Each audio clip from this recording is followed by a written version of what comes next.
This video is about the life story of Louise Hay in her own words and in her own voice, so we can learn the maximum from her journey. When I was a little girl of 18 months, I experienced my parents divorcing. I don't remember that as being so bad. What I do remember is when my mother went to work as a live-in domestic and boarded me out. The story goes that I cried nonstop for 3 weeks. The people taking care of me couldn't handle that, and my mother had to make other arrangements. How she managed as a single parent brings my admiration today.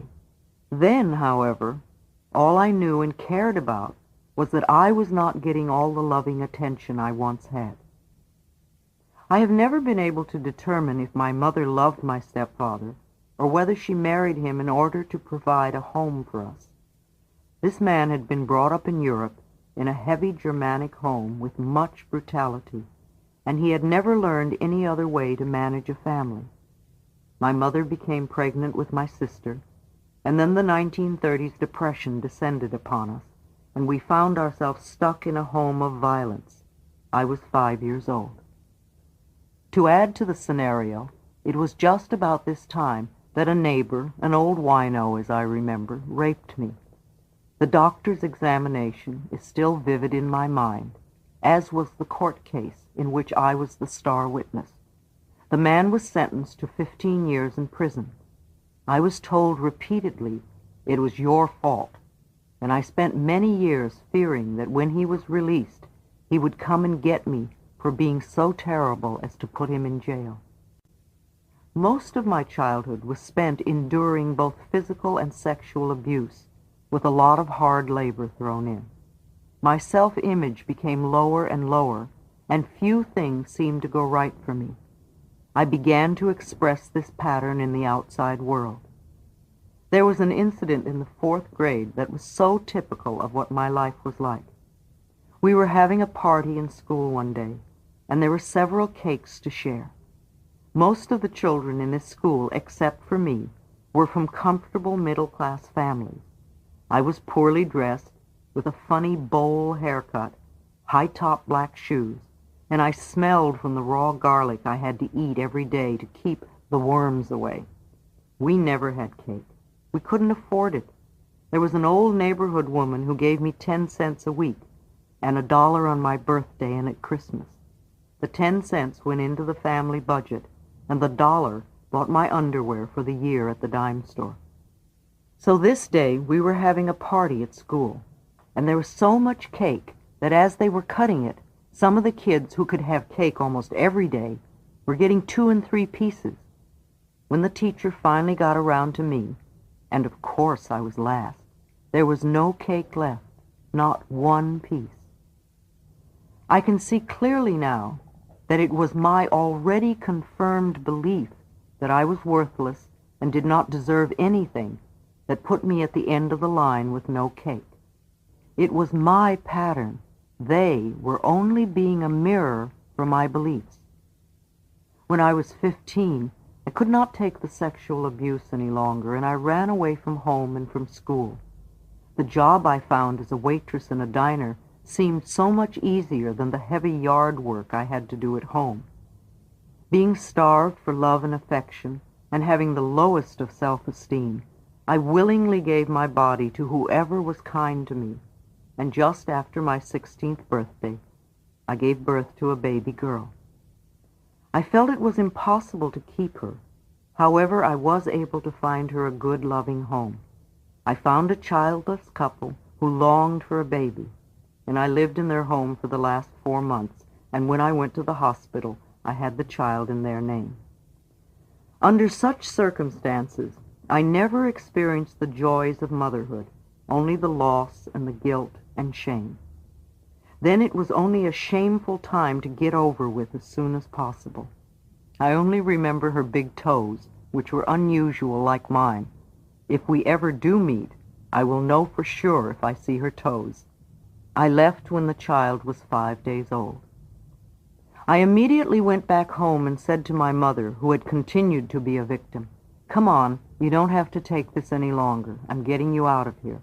And she came with me, leaving my 10-year-old sister, who had always been Daddy's darling, to stay with her father. After helping my mother get a job as a domestic in a small hotel and settling her into an apartment where she was free and comfortable, I felt my obligations were through. I left for Chicago with a girlfriend to stay a month and did not return for over 30 years. The violence I experienced as a child, combined with the sense of worthlessness I had developed along the way, attracted men into my life who mistreated me and often beat me. I could have spent the rest of my life berating men, and I probably would still be having the same experiences. Gradually, however, through positive work experiences, my self-esteem grew, and those kinds of men began to leave my life. They no longer fit my old pattern of unconsciously believing I deserved abuse. I do not condone their behavior, but if it were not my pattern, they would not have been attracted to me. Now, a man who abuses women does not even know I exist. Our patterns no longer attract. After a few years in Chicago doing rather menial work, I went to New York and was lucky enough to become a high-fashion model. Yet even modeling for the big designers did not help my self-esteem very much. It only gave me more ways to find fault with myself. I refused to recognize my own beauty. I was in the fashion industry for many years. I met and married a wonderful educated English gentleman. We traveled the world, met royalty, and even dined at the White House. Though I was a model and had a wonderful man, still my self-esteem remained low until years later when I began the inner work. One day, after 14 years of marriage, he announced his desire to marry another, just when I was beginning to believe that good things can last. Yes, I was crushed, but time passes, and I lived on. I could feel my life changing, and a numerologist one spring confirmed it by telling me that in the fall a small event would occur that would change my life. It was so small that I didn't notice it till several months later. Quite by chance, I had gone to a meeting at the Church of Religious Science in New York City. While their message was new to me, something within me said, "Pay attention," and so I did. I not only went to the Sunday services, but I began to take their weekly classes. The beauty and fashion world was losing its interest for me. How many years could I remain concerned with my waist measurement or the shape of my eyebrows? From a high school dropout who never studied anything, I now became an avaricious student devouring everything I could lay my hands on that pertained to metaphysics and healing. The Church of Religious Science became a new home for me. Even though most of my life was going on as usual, this new course of study began to take up more and more of my time. And the next thing I knew, it was 3 years later, and I was eligible to apply to become one of the church's licensed practitioners. And that's where I began, as a church counselor many years ago. It was a small beginning. During this time, I became a transcendental meditator. My church was not giving the ministerial training program for another year, so I decided to do something special for myself. I went to college, MIU, Maharishi's International University in Fairfield, Iowa. It was the perfect place for me at that time. In the freshman year, every Monday morning we began a new subject, things I had only heard of, such as biology, chemistry, even the theory of relativity. And every Saturday morning there was a test, Sunday was free, and Monday morning we began anew. There were none of the distractions so typical of my life in New York City. After dinner we all went to our rooms to study. I was the oldest kid on campus and loved every moment of it. No smoking, drinking, or drugs were allowed, and we meditated 4 times a day. The day I left, I thought I would collapse from the cigarette smoke in the airport. Back in New York, I resumed my life. I took the ministerial training program. I became very active in the church and in its social activities. I began speaking at their noon meetings and seeing clients, and this quickly blossomed into a full-time career. Out of the work I was doing, I was inspired to put together the little book, Heal Your Body, which began as a simple list of metaphysical causations for physical illnesses in the body. I began to lecture and travel and hold small classes. Then one day, I was diagnosed as having cancer. With my background of being raped at 5 and having been a battered child, it was no wonder I manifested cancer in the vaginal area. Like anyone else who has just been told they have cancer, I went into total panic.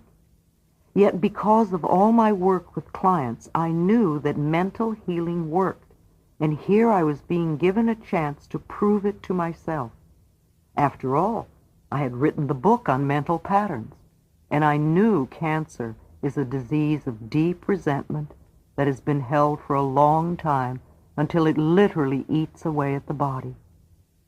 I had been refusing to be willing to dissolve all the anger and resentment at them over my childhood.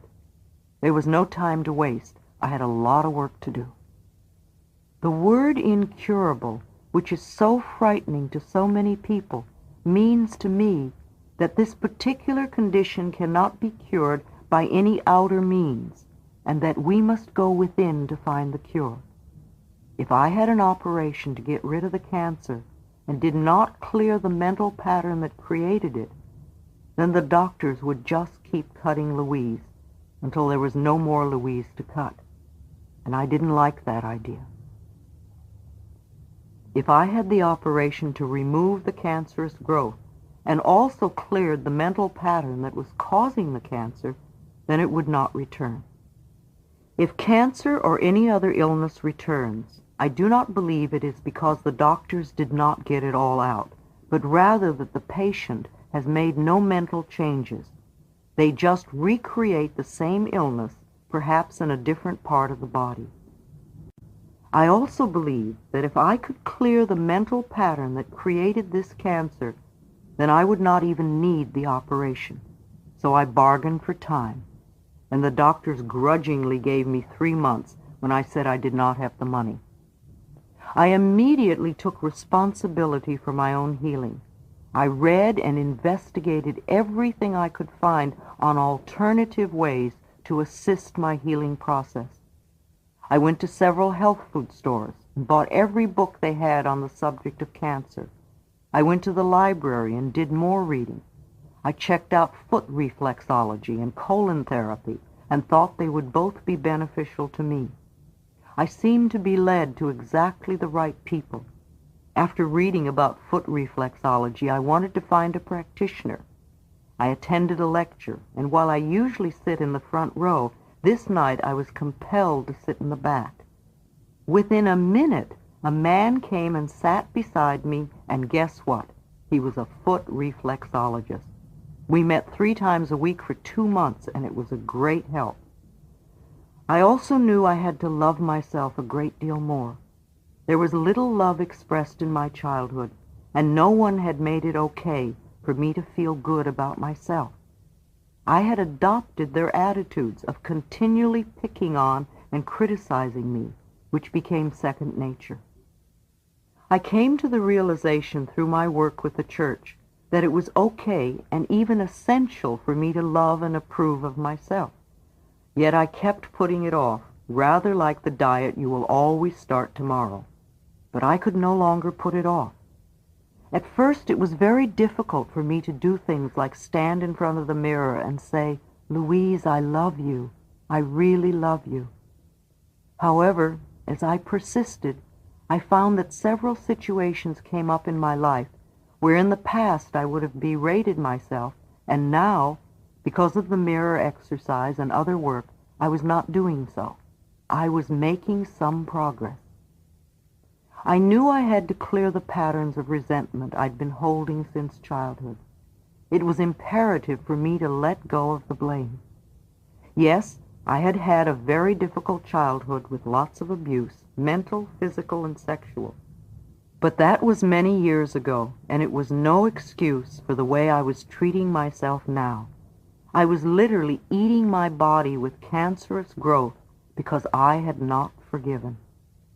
It was time for me to go beyond the incidents themselves and to begin to understand what types of experiences could have created people who would treat a child that way. With the help of a good therapist, I expressed all the old bottled-up anger by beating pillows and howling with rage. This made me feel cleaner. Then I began to piece together the scraps of stories my parents had told me of their own childhood. I started to see a larger picture of their lives. With my growing understanding, and from an adult viewpoint, I began to have compassion for their pain, and the blame slowly began to dissolve. In addition, I hunted for a good nutritionist to help me cleanse and detoxify my body from all the junky foods I had eaten over the years. I learned that junky foods accumulate and create a toxic body. Junky thoughts accumulate and create toxic conditions in the mind. I was given a very strict diet with lots of green vegetables and not much else. I even had colonics 3 times a week for the first month. I did not have an operation, nor did I have radiation or chemotherapy. However, as a result of all the thorough mental and physical cleansing, 6 months after my diagnosis, I was able to get the medical profession to agree with what I already knew, that I no longer had even a trace of cancer. Now, I knew from personal experience that disease can be healed if we are willing to change the way we think and believe and act. Sometimes, what seems to be a big tragedy turns out to become the greatest good in our lives. I learned so much from that experience, and I came to value life in a new way. I began to look at what was really important to me, and I made a decision finally to leave the treeless city of New York and its extreme weather. Some of my clients insisted they would die if I left them, and I assured them I would be back twice a year to check on their progress, and telephones can reach everywhere. So I closed my business and took a leisurely train trip to California, deciding to use Los Angeles as a starting point.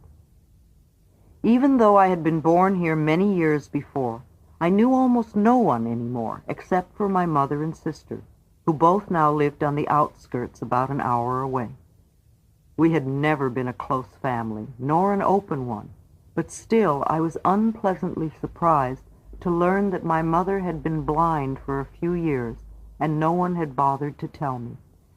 My sister was too busy-ish to see me, so I let her be and began to set up my new life. My little book, Heal Your Body, opened many doors for me. I began to go to every New Age type of meeting I could find. I would introduce myself, and when appropriate, give out a copy of the little blue book.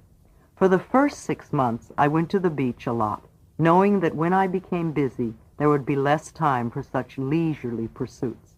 Slowly, the clients appeared. I was asked to speak here and there, and things began to come together as Los Angeles welcomed me. Within a couple of years, I was able to move into a lovely home. My new lifestyle in Los Angeles was a large jump in consciousness from my early upbringing. Things were going smoothly indeed. How swiftly our lives can change completely. One night, I received a phone call from my sister, the first call in 2 years. She told me our mother, now 90, blind and almost deaf, had fallen and broken her back. In one moment, my mother went from being a strong, independent woman to being a helpless child in pain. She broke her back and also broke open the wall of secrecy around my sister. Finally, we were all beginning to communicate. I discovered that my sister also had a severe back problem that impaired her sitting and walking, and which was very painful. She suffered in silence, and though she looked anorexic, her husband did not know she was ill. After spending a month in the hospital, my mother was ready to go home, but in no way could she take care of herself, so she came to live with me. Though trusting in the process of life, I did not know how I could handle it all, so I said to God, "Okay, I will take care of her, but you have to give me help and you have to provide the money." It was quite an adjustment for both of us. She arrived on a Saturday, and the following Friday I had to go to San Francisco for 4 days. I could not leave her alone, and I had to go. And so I said, "God, you handle this. I have to have the right person to help us before I leave." And on the following Thursday, the perfect woman appeared and moved in to organize my home for me and my mother. It was another confirmation of one of my basic beliefs. Whatever I need to know is revealed to me, and whatever I need comes to me in divine right order. I realized it was lesson time for me once again. Here was an opportunity to clean up a lot of that garbage from childhood. My mother had not been able to protect me when I was a child. However, I could and would take care of her now. Between my mother and sister, a whole new adventure began. To give my sister the help she asked for presented another challenge. I learned that when I had rescued my mother so many years ago, my stepfather had then turned his rage and pain against my sister, and it was her turn to be brutalized. I realized that what started out to be a physical problem was then greatly exaggerated by fear and tension, plus the belief that no one could help her. So here was Louise, not wanting to be a rescuer, and yet wanting to give her sister an opportunity to choose wellness at this point in her life. Slowly the unraveling began. We progressed step by step as I strove to provide an atmosphere of safety while we explored various alternative avenues of healing. My mother responded very well. She exercised as best she could 4 times a day. Her body got stronger and more flexible. I took her to get a hearing aid, and she became more interested in life. In spite of her Christian Science beliefs, I persuaded her to have a cataract removed from one eye.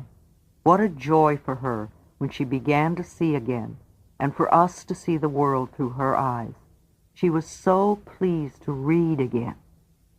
My mother and I began to find time to sit and talk to each other in ways we had never done before. A new understanding developed between us. We both became freer as we cried and laughed and hugged together. Sometimes she pushed my buttons, which only told me there was something further for me to clear.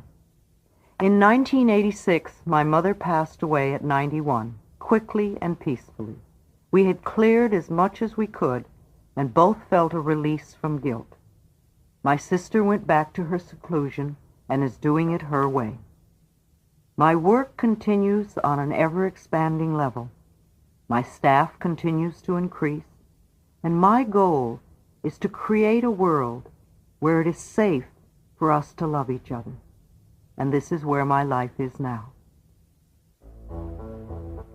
In the infinity of life where I am, all is perfect, whole, and complete. Each one of us, myself included, experiences the richness and fullness of life in ways that are meaningful to us. I now look at the past with love and choose to learn from my old experiences. There is no right or wrong, nor good or bad. The past is over and done. There is only the experience of the moment. I love myself for bringing myself through this past into this present moment. I share what and who I am, for I know we are all one in spirit. All is well in my world.